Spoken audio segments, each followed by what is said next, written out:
Okay, folks. What I'm going to do today is finish up the introduction I was giving on the general approach of the book, and then move on and talk about the Malthusian trap and the very simple logic which describes all of human history up until 1800.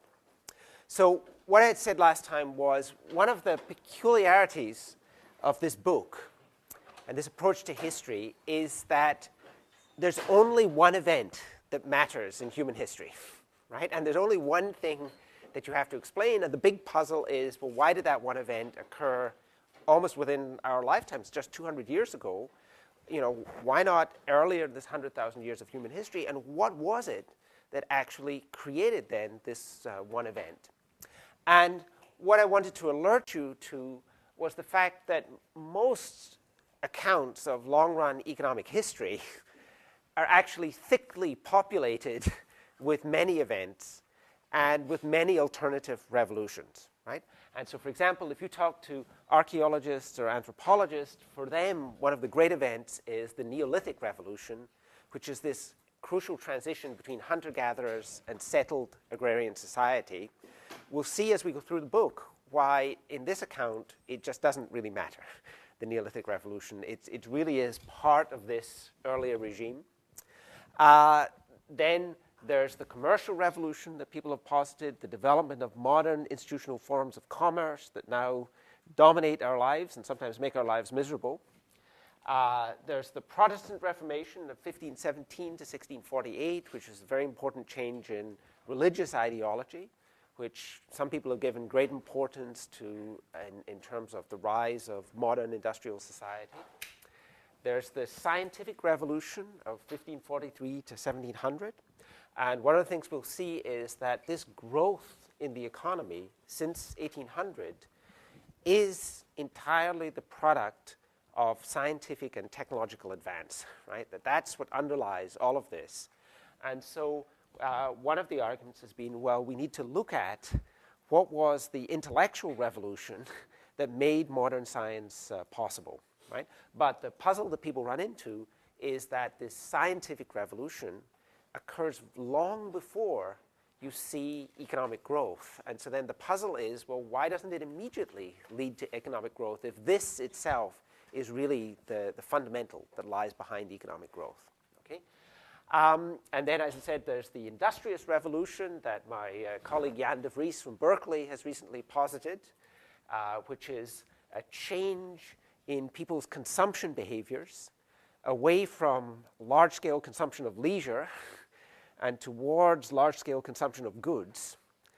And in his formulation, that's created in part by the arrival of a new world of goods. That in these earlier societies, you know, if you're a hunter-gatherer, once you've eaten enough, what else is there to consume? And so the argument is that that's why people in these societies simply don't work that much, because you run out of consumption possibilities.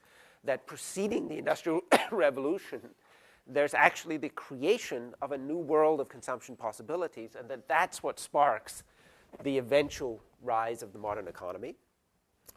Then, if you go to the political science departments, you'll find people who say, look, the Industrial Revolution itself is really just an epiphenomena of a much more fundamental revolution in human behavior, which was the adoption of modern democratic forms. There's a very strong empirical regularity in the modern world. Rich societies are democracies. Poor societies tend to be governed by dictators or some kind of oligopoly. And it's also the case that preceding the Industrial Revolution, there's a fundamental transition in Britain between a monarchical system and a move to democracy in 1688 to 89. And that's initially a limited democracy. Only men get to vote, and only men with property. But for a lot of conservative economists, that would actually be the ultimate and ideal democracy. And so this is a democracy that the argument is protected property rights, fostered economic growth, and which ultimately led to the Industrial Revolution. And so in this formulation, what you have to then explain is the delay in this earlier revolution, the movement towards democratic forms, right? And that's something that's leading up to the Industrial Revolution.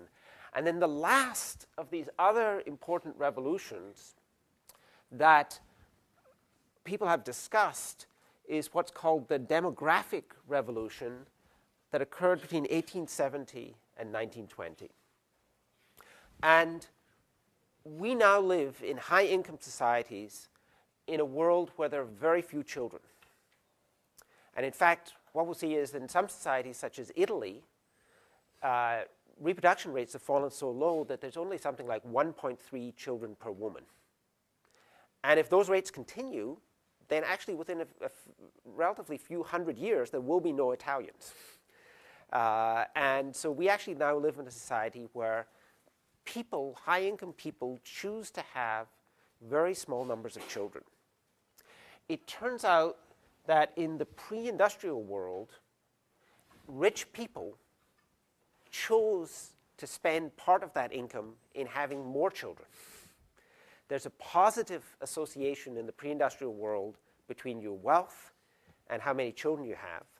And there's also much higher levels of fertility than in the modern world. What we'll see is that for humanity before 1800, the typical woman gave birth to 5 children.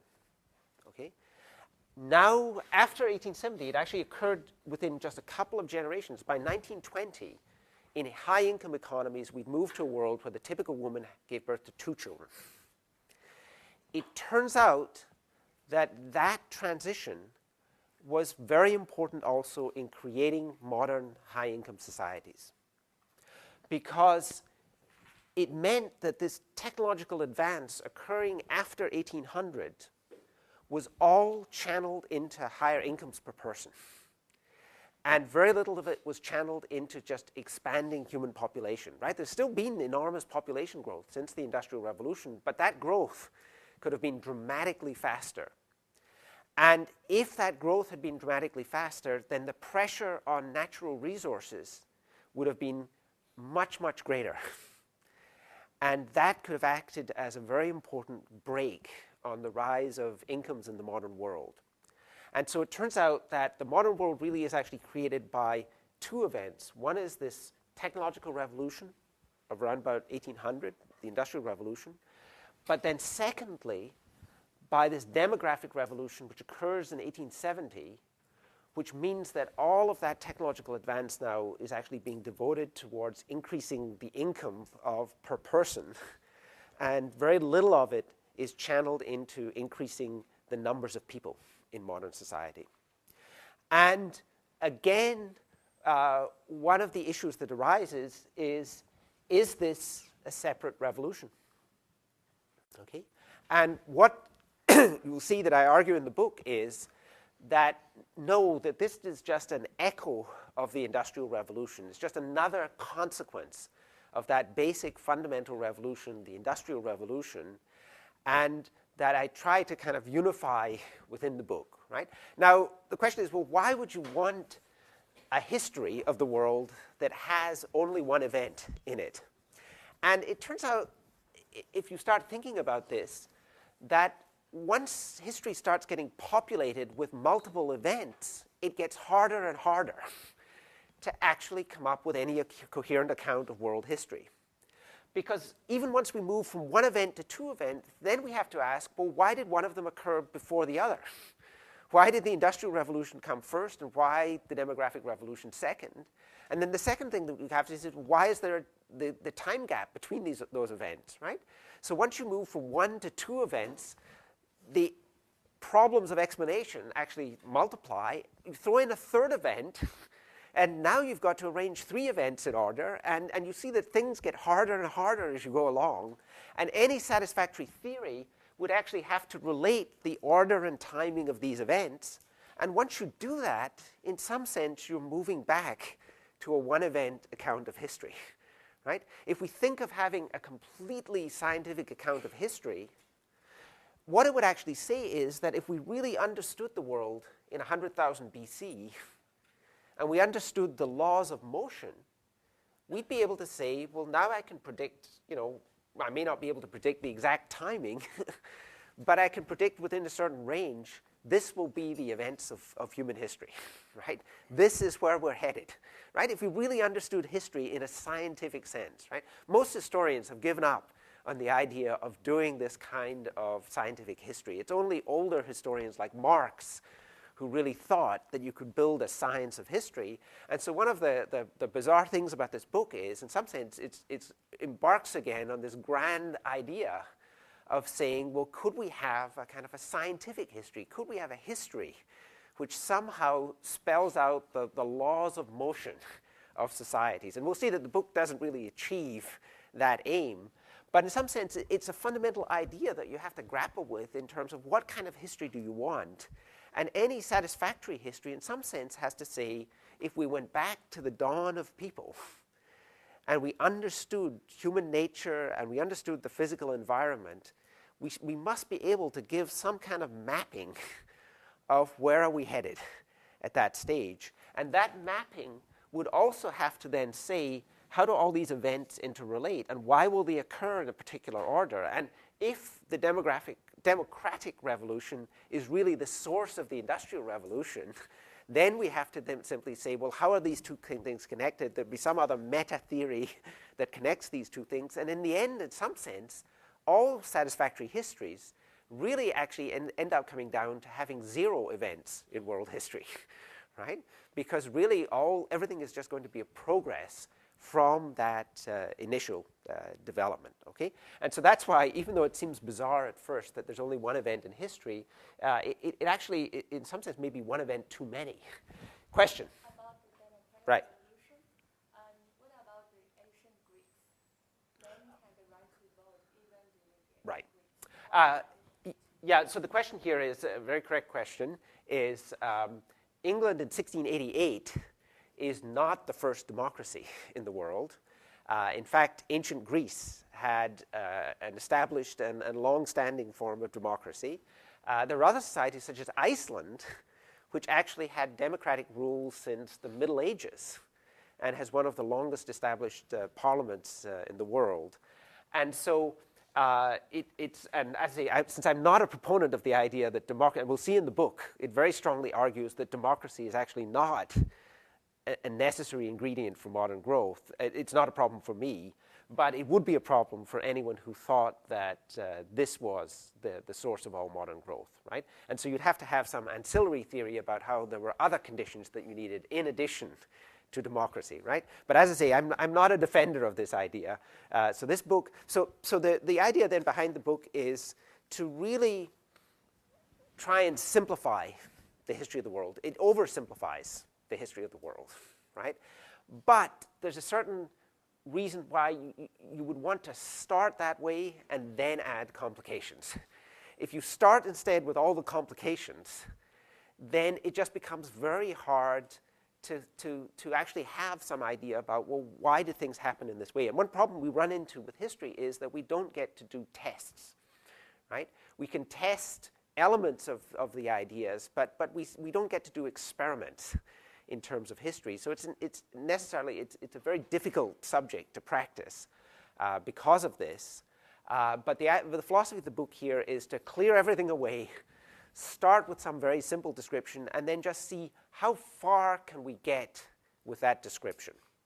And what I will argue actually is that for the world before 1800, the logic that I'm about to show you about this Malthusian world is astonishingly powerful and seems to successfully explain essentially all of human history before 1800, can actually be accomplished by three simple assumptions that seem to describe, in terms of economic history, seem to describe everything, right?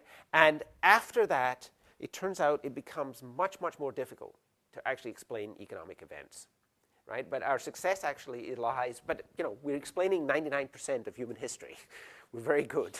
And it's actually one of the ironies of this story is that the world of the hunter-gatherers and of pre-industrial society is actually much more understandable to us than the modern world that we've now blundered into, right?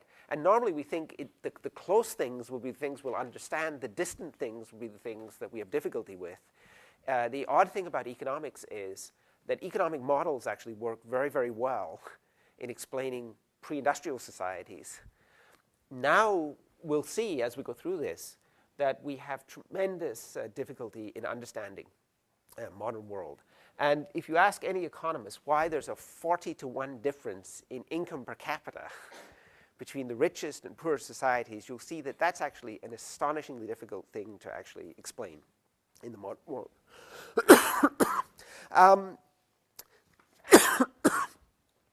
Since the book came out, one last thing I have to add in this introduction, there's actually been a lot of debate about this. For some reason, it attracted a lot of controversy and attention, this book.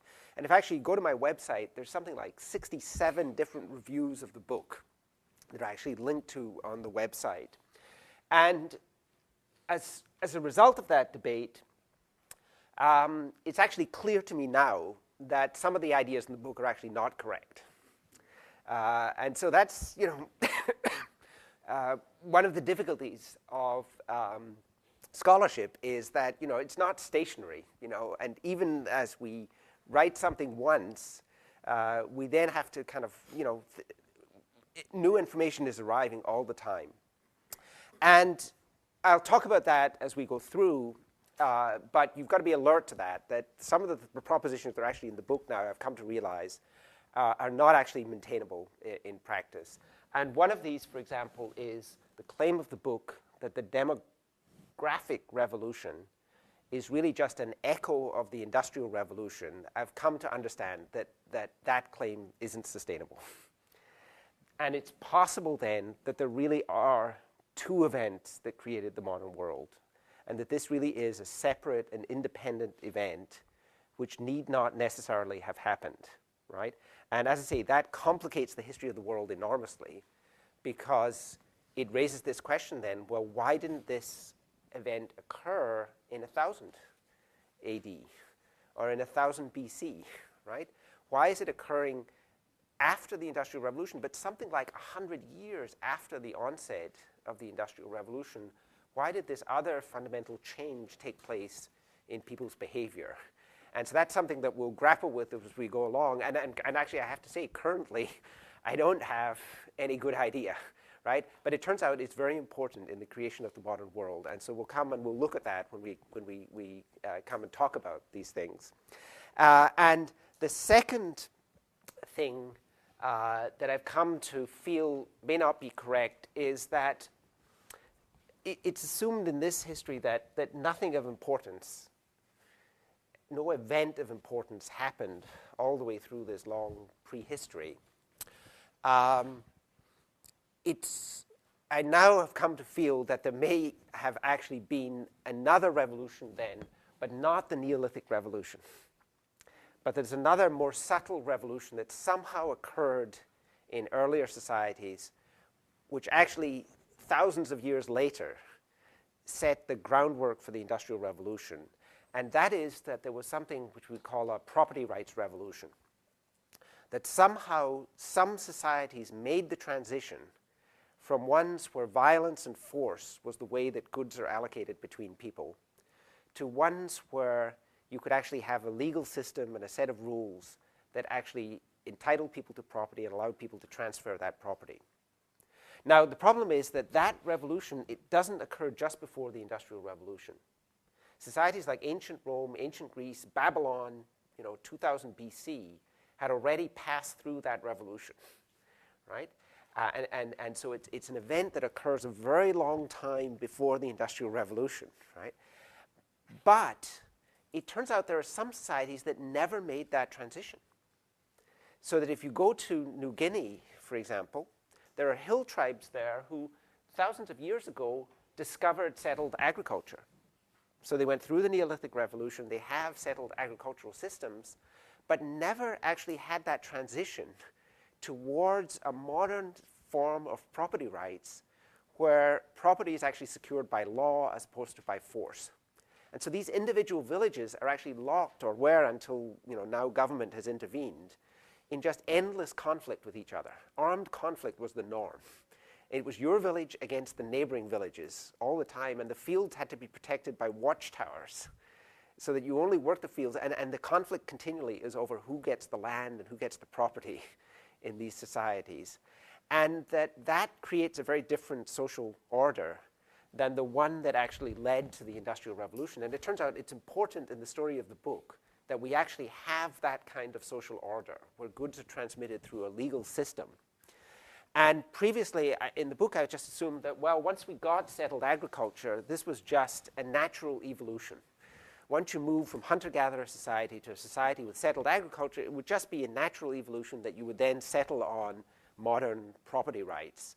But it turns out that since then, I've actually seen some other stuff that suggests that some societies just never go through that property rights revolution, even long after they reach settled agriculture, and that consequently we may have to think about that as another important event in history. And then, of course, the problem comes, then we need a theory as to, well, what creates that? Why is it that some societies go through it? Why do some societies go through it earlier than other societies?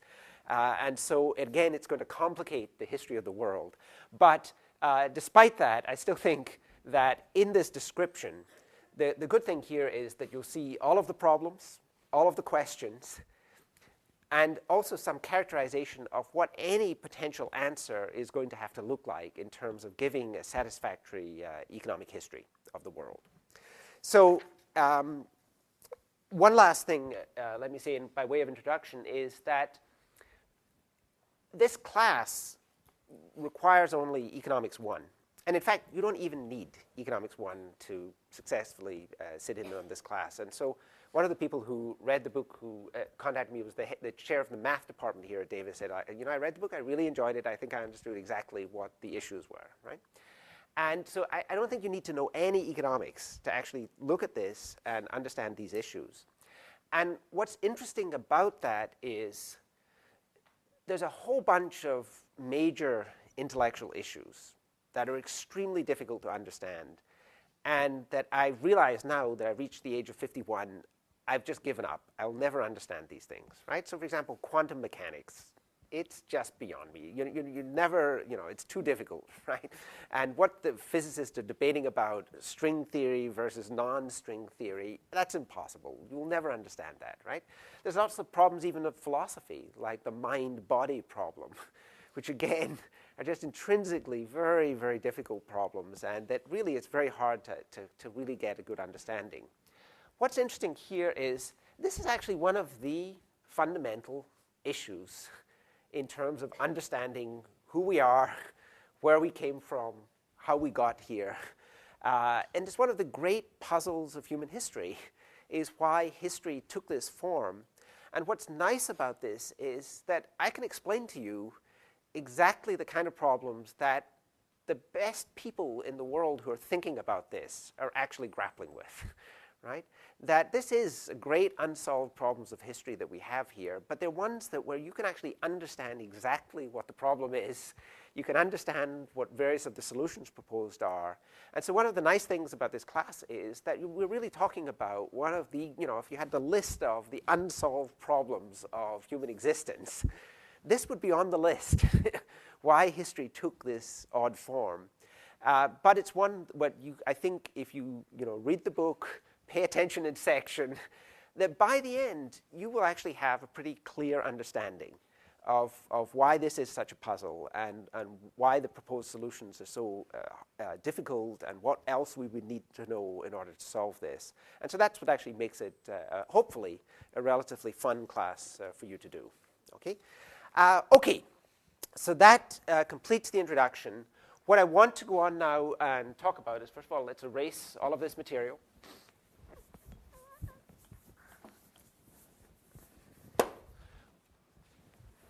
What I'm now going to talk about is just why incomes couldn't rise before 1800 and what the logic of economic society was before this period. So this is about the logic of this Malthusian economy. And astonishingly, before 1800, all economies are dominated by one simple and very powerful fact. And that is that in the long run, birth rates have to be roughly in line with death rates. Okay?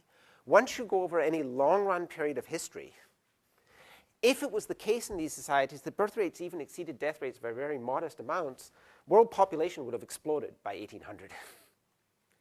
If birth rates had been slightly less than death rates over this long period, people would have disappeared. Right? Once we're talking about 100,000 years. So to a very exact approximation, human history before 1800 is dominated by the fact that there have to be roughly in every society the same number of births as there are deaths in every year. So on average, over any extended period of time, births have to equal deaths.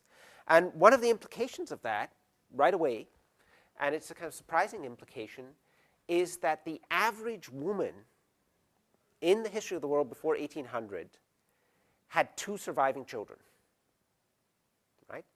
Because for births to equal deaths in any society in the long run, it has to be the case that there's a father and a mother, that in the next generation, they're replaced by 2 people.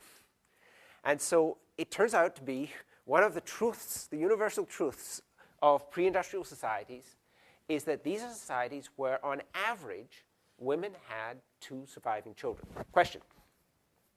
Does that mean that most of those societies were monogamous societies? No, many of them are polygamous, but it just meant that the average woman had to have 2 surviving children, and also the average man, right? In polygamous societies, what's going to happen is that some men have many, many surviving children, and some men have none, right? But we're just talking about the averages across these societies, right?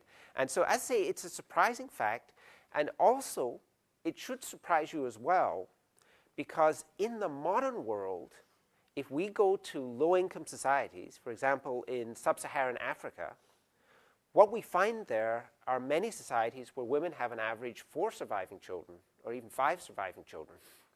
Okay? And so now when we look across societies, we think of low-income societies as actually being dominated by high fertility behavior, by rapid rates of population growth, and by large surviving families. It turns out that that's not the history of the world before 1800. And so in some sense, and we'll see, this will be important when we come and try and explain this transition between these worlds. In some sense, the pre-industrial world, in terms of surviving children, is exactly the same as modern America. It's not a world of thousands of relatives, of huge extended families. It's a world where, on average, you have very few relatives in this society. Okay? And it's actually very similar to the world that we live in modern times. There is a period that we go through after 1800, before the demographic transition, where family sizes increase very substantially in these societies, and when people have many more surviving children. But now that we've gone through that transition, as I say, we actually, one of the surprising things is that in terms of surviving children, the pre-industrial world is actually not that different from the modern world. The other thing is that since the average woman gives birth to 5 children, that means that 3 of those children have to die before reaching reproductive age, right? And so another dominant feature of the pre-industrial world is these very high rates of mortality. Those typically tend to occur at very young ages. And so in some sense, it just turns out that in the pre-industrial world, you have a child production technology which requires you to give birth to 5 children for every 2 children that survive. But since those children actually die very early and everyone is very aware of this, it actually is, again, surprisingly different from the modern world, right?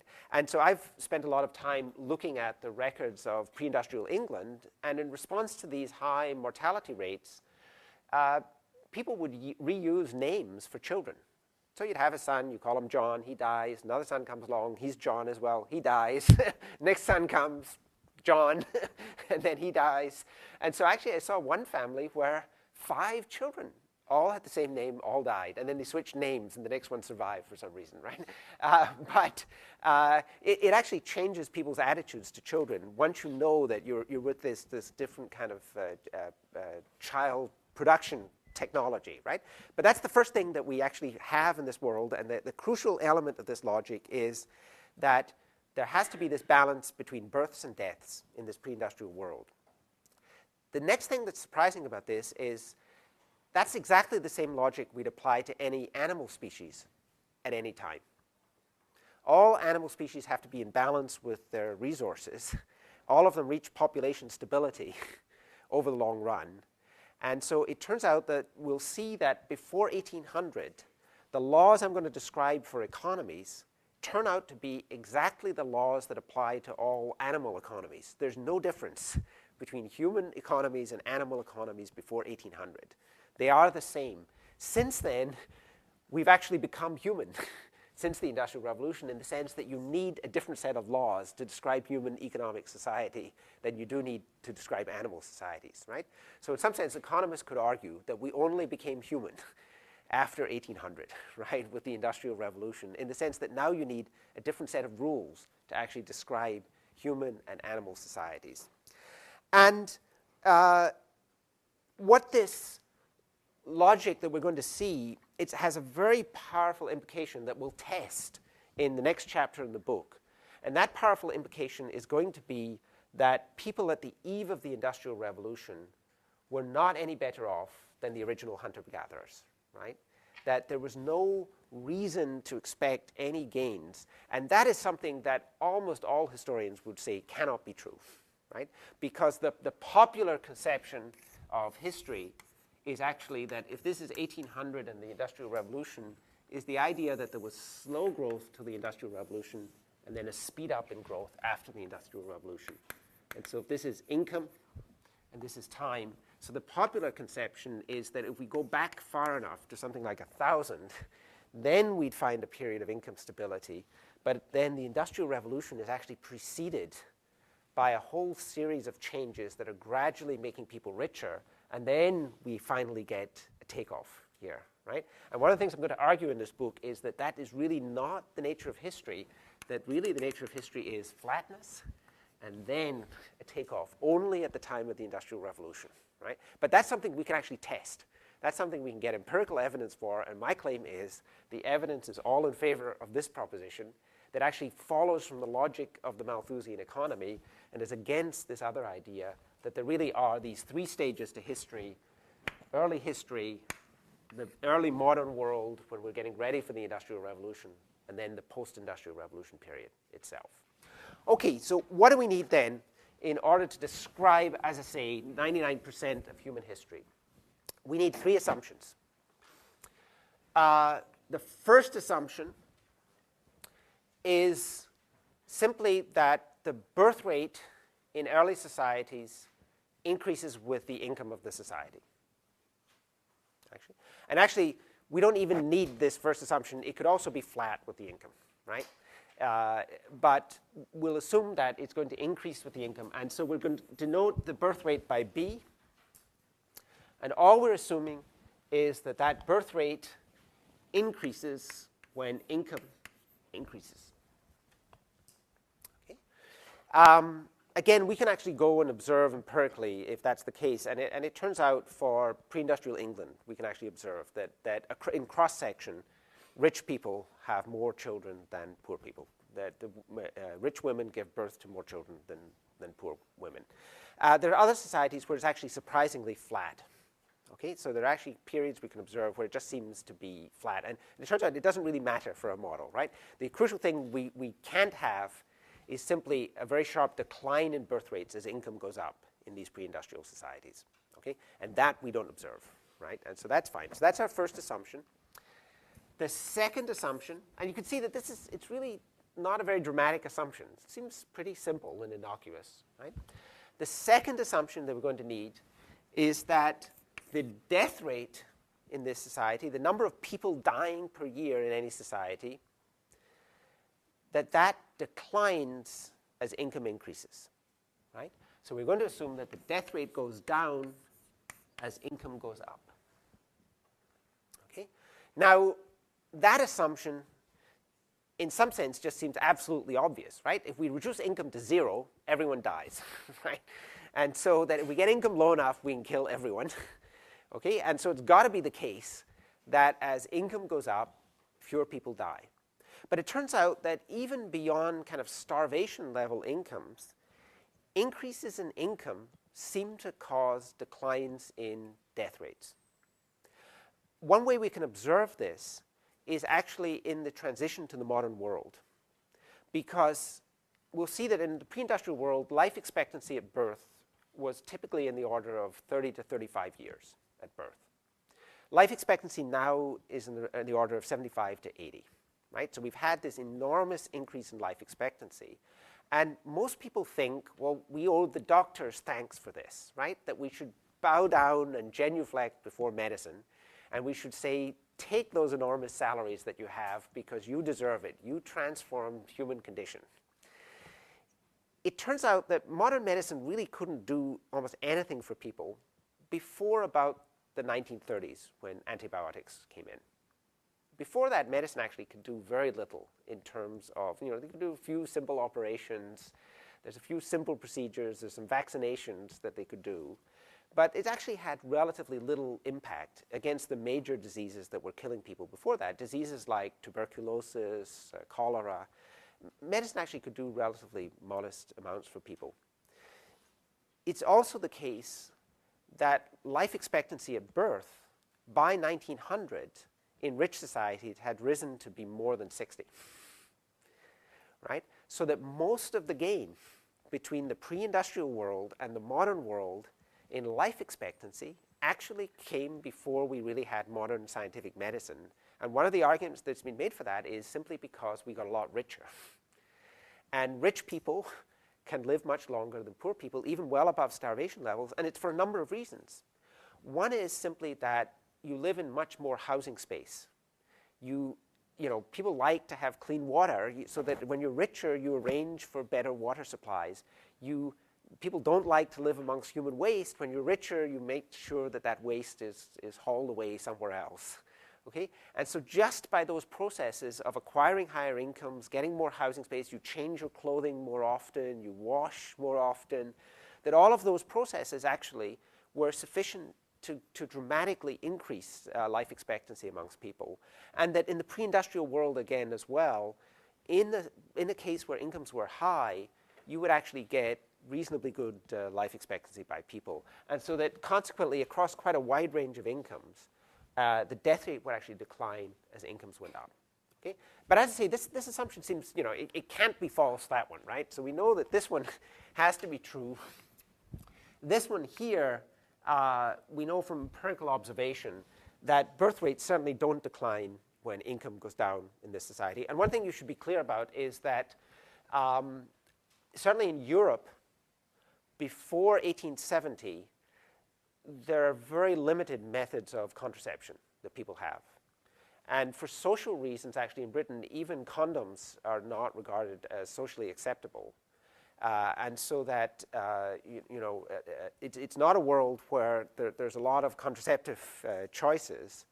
And so that's one reason why people think that, just healthier people, higher incomes, it's likely that the birth rate will actually increase in those societies.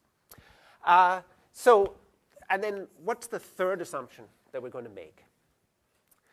The third assumption that we're going to make is that in a pre-industrial society,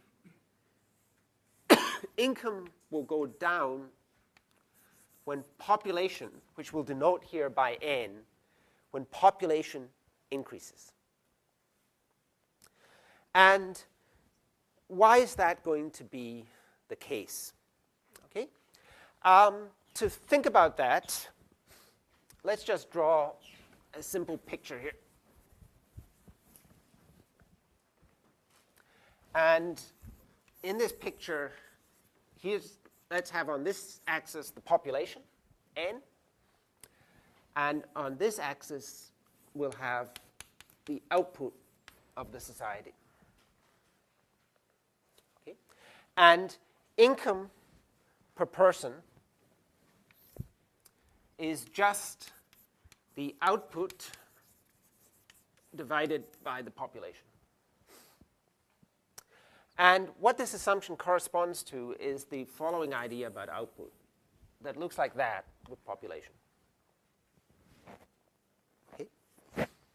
And why are we assuming that as population goes up, output just doesn't go up linearly, right? Why is it that the population just won't rise with output linearly, so that income will just stay constant in these societies. And the argument simply is that it's because there's an important fixed factor in production. That output in these societies, it depends on labor. You also need capital. A lot of the capital is, for example, in pre-industrial Europe, is animals. There's also buildings, fences, okay? But another crucial input in production in these early societies is land. And you need land to grow crops.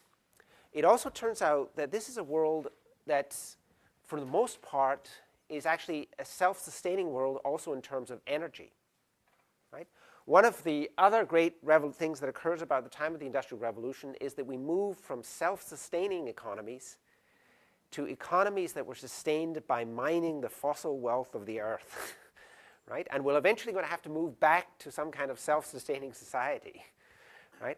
But in this pre-industrial world, energy was an important commodity that's in very short supply, and it comes typically mainly in a self-sustaining way. So that, for example, a lot of heating is done using wood in this world. And what do you need to produce wood? You need land in order to produce that.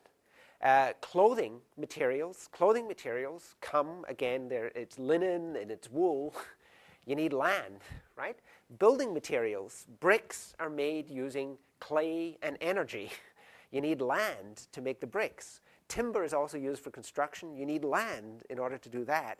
Pretty much everything in the society, land is an input because energy is coming from land as well as food supplies. And so there's this very important fixed production element in all pre-industrial societies, which is the land that you have, right? And even in hunter-gatherer society, you still need land because you can only harvest a certain number of animals per square mile. And so to sustain yourself over the year, you need to have a very large reserve of land in order to support yourself in that society, okay? So all pre-industrial societies, people made use of land very importantly in production. And what will happen in this case is that if I increase the number of people in a society, then to get more output, you have to increase the amount of output that's coming per acre of land. And it turns out that it's amazingly possible to do that, right? Hunter-gatherer societies, to feed one person, might take 20 or 50 square miles, right? So output per acre of land is actually extraordinarily low. In pre-industrial China, entire families could live on half an acre, right? They had to have these extraordinarily high outputs per acre in societies like pre-industrial China. And the way that you do that is, if you keep adding labor to land, you can actually increase outputs quite dramatically, right? And what you do initially is that if there's a large amount of land and a small amount of labor, the way you actually farm the land most profitably is simply by having a lot of animals running around on it and periodically culling the animals. We've actually seen that type of agriculture when European settlers came to Argentina in the 19th century. The Pampas was there. It was this huge area. They didn't even bother fencing in the individual farms. They just had these herds of cows running around. And then at the end of the year, they'd go around and shoot a bunch of them, right? And that was their agricultural system. It actually produces very high amounts of output per person, right? The problem they had, by the way, was they couldn't eat all of that meat, right? They had an almost entirely meat diet in Argentina in this period, but there's only so much cow you can eat. And before refrigeration, they couldn't do anything else with the meat. So a lot of these animals were just shot and skinned, and then the hides were shipped to Europe, and then the rest was just left to rot on the pampas, okay? But you can actually have this very high level of output just by the efficient use of the land. If there's tons of this land, is just leave it wild, graze animals. But then as you get more people, then you have to switch to cultivation of grains and cereals, right? And so then you're getting much higher outputs per acre, but that requires a lot of labor input, and so it drives down the amount of output per person, right? Because now you've got to plow, and then in order to keep up productivity in this pre-industrial system, you have to continually return manure to the fields. So a huge amount of time in pre-industrial China is spent harvesting human manure and returning it to fields, right? So one of the bizarre facts about, say, pre-industrial China or Japan is that one of the ways people paid their rent in the cities was by giving their landlords the human waste. It was actually valuable and was collected daily. And so that you would actually put out pots of urine that were actually then collected and actually were part of your rental payment in that society, because you need that in order to increase output per acre in the countryside. But it requires this huge amount of labor to continually move that stuff back to the land. Turns out Europeans were terrible. They were very wasteful of human waste. Most of it was washed out into the sea in Europe. And then as you go further, you start having multiple cropping. With garden plots and very intensive spade cultivation, you can increase yields even further. You build up the fertility of the soil, you put in all these nutrients, you cut out all the weeds. You can keep on going almost indefinitely in terms of increasing output per person, but at this crucial cost, which is that always these increments in output get smaller and smaller as you add more labor. And what this measures here in this diagram, if we add an extra person, that increment in output there is called the marginal product of labor. It's the increase in output that comes to society from having another worker. That increment in a competitive market economy is also equal to the wage. And so an implication of this structure is also that wages will decline in any society in the pre-industrial world, again, as population increases because of that land constraint. And that wages will get smaller and smaller as population increases. By the way, just as a side note, a footnote, because the marginal product of labor just tells you, and equals the wage, and it tells you how much poorer society would be without you, if you actually ask yourself, well, how much would the world miss me if I'm gone?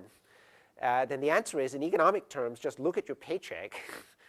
If we're in a competitive economy, that should represent what your value to society is, right? And if you're earning minimum wage, it's actually saying that you have this very small marginal product of labor, okay? So it turns out, we'll come back next time and show that just with these three simple, almost incontrovertible assumptions, we can actually explain an astonishing variety of economic life in the world before 1800. Make sure you read that chapter before Friday.